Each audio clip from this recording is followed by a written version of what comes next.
सांगलीत खुणाचा मोठा कट उधळण्यात पोलिसांना यश आलंय। LCBच्या कारवाईत 3 आरोपींना ताब्यात घेण्यात आलेलं असून एक आरोपी फरार आहे। आज सकाळी 10:30 वाजण्याच्या सुमारास सांगली शहर पोलीस हद्दीत ही कारवाई करण्यात आली। गोपनीय माहितीच्या आधारे LCB पथकाने सापळा रचत एका मारुती कारमधून संशयितांना ताब्यात घेतलंय। तपासादरम्यान धक्कादायक माहिती समोर आली आहे। सांगलीतील प्रतिष्ठित व्यक्ती संजय भोकरे यांच्या खुनाची योजना आखली जात होती। आरोपींनी भोकरे यांच्या हालचालींची रेकी देखील केली होती।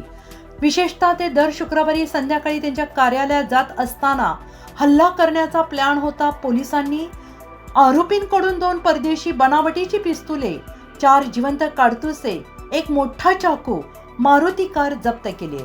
या प्रकरणात गणेश लोखंडे, विराज भुटाले, संग्राम फडकरे यांना अटक करण्यात आली आहे। तर सचिन आवळे हा आरोपी सध्या फरार असून पोलीस त्याचा शोध घेत आहेत।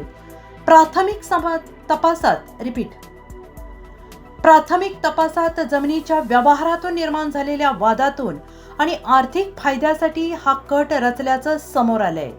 सध्या अटक आरोपींना 11 तारखेपर्यंत पोलीस कोठडी सुनावण्यात आलेली आहे।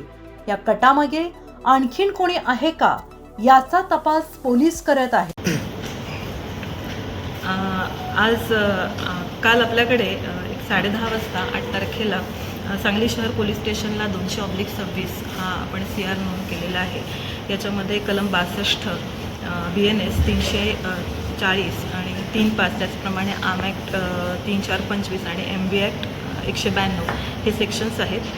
यामध्ये आपले LCBचे जे लोक होते ते पेट्रोलिंग करत असताना त्यांना गोपनीय बातमीदाराकडनं माहिती मिळाली की एक जो प्रतिष्ठित व्यक्ती आहे त्याच्या खुनाची तयारी काही लोक करत आहेत आणि एक पांढऱ्या रंगाच्या मारुती कारमध्ये हे 3 लोक बसलेले आहेत। आणि त्यानुसार माहिती मिळाल्यानंतर आपल्या LCBची जी टीम आहे त्या LCBच्या टीमने त्या ठिकाणी जाऊन या 3 लोकांना ताब्यात घेतलेलं आहे।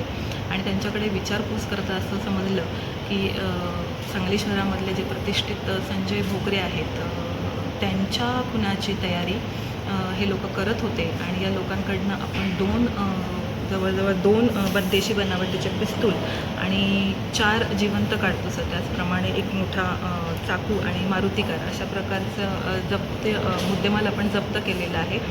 यामध्ये जे आरोपी आपल्याला मिळाले आहेत ते म्हणजे गणेश लोखंडे, विराज बुटाले, संग्राम संभाजी फडतरे आणि सचिन आवळे। याच्यामध्ये सचिन आवळे हा परागंदा आहे आणि 3 आरोपी आपल्या सध्या ताब्यात आहेत। ते सगळे राहणारे सांगलीचे आहेत। आणि त्यांच्याकडे विचारपूस करता त्यांनी असं सांगितलेलं आहे की काही जमिनीचा वाद होता किंवा जमिनीचं जे खरेदी प्रकरण होतं त्या खरेदी प्रकरणामध्ये आर्थिक फायद्यासाठी आणि काही आरोपींनी आमच्या वैयक्तिक काही त्यांच्याबरोबर वाद होते याच्यासाठी आणि म्हणून हे लोक हे करायला तयार झालेले होते। म्हणून यांनी अशा प्रकारचा कट रचला होता। आणि हा कट रचताना त्यांनी यामध्ये बऱ्यापैकी रेकी पण केलेली होती।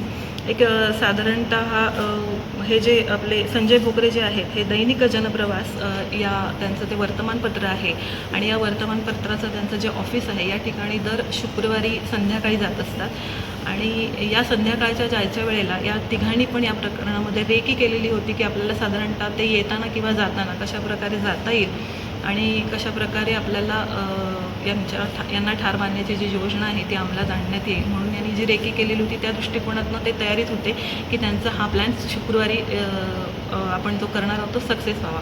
पण आपल्या गोपनीय बातमीदारांकडून LCBच्या लोकांना जी बातमी मिळाली त्याच्यावर आपले SP सर आहेत त्यांच्या मार्गदर्शनाखाली, तुषार जोशी सरांच्या मार्गदर्शनाखाली आपण व्यवस्थितपणे या गुन्ह्याला प्रतिबंध करण्यासाठी आपली पण योजना आपण जी होती ती अंमलात आणली आणि हे काही करू नये किंवा हे करताना आपण आरोपींना ताब्यात घेतलेलं आहे। आणि अशा प्रकारे मुद्देमाल आणि आरोपी आपल्या ताब्यामध्ये आहेत। फक्त या घटनेमध्ये आपल्याला जे आरोपी मिळालेले आहेत त्यांनी जो हा कट रचलेला होता त्याच्यासाठी त्यांचा काही आर्थिक फायदा होता किंवा किंबहुना हे फक्त जमिनीच्या वादाचा प्रश्न होता की वैयक्तिक त्यांचे काही प्रॉब्लेम्स होते किंवा इतर कोणी याच्यामध्ये आणखीन सहभाग आहे याचा आम्ही शोध घेत आहोत। आता सध्या या तिघांनाही 11 तारखेपर्यंतचा PCR मिळालेला आहे। मुख्य आरोपी जो आहे सचिन आवळे तो सध्या परागंदा आहे। तो मिळाल्यानंतर सुद्धा आम्हाला त्याच्यामध्ये त्याची नक्की कुठली दिशा आहे हे ठरवता येईल आणि त्याप्रमाणे आम्ही तपास करत आहोत। सध्या तरी आत्ता तपासामध्ये इथे कुठलीही राजकीय पार्श्वभूमी काही दिसत नाही आहे. केवळ काहीतरी जमिनीचा वाद किंवा आर्थिक फायदा एवढंच कारण दिसून येतं.